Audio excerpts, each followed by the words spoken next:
Dengan menggunakan bus tahanan, Agustinus Judianto, Komisaris PTGI, dibawa ke kantor Kejati Sumsel setelah ditangkap di Jakarta.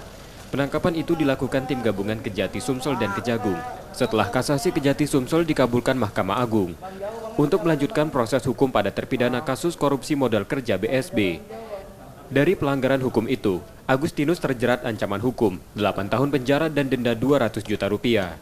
Selain itu, Agustinus juga dituntut pidana tambahan membayar uang pengganti 13,4 miliar rupiah. Dengan ketentuan jika tidak membayar akan dikenakan hukuman tambahan 3 tahun penjara.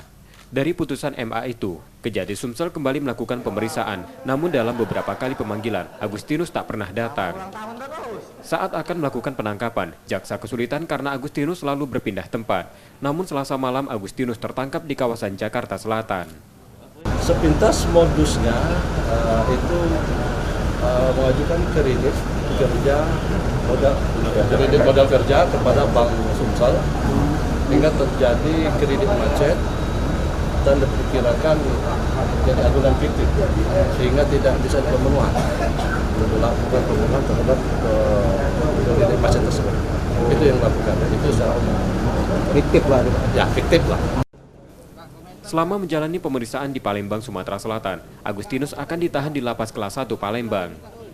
Agustinus adalah terpidana korupsi kredit modal kerja BSB yang dinyatakan bebas Pengadilan Negeri Palembang pada 28 Februari 2020.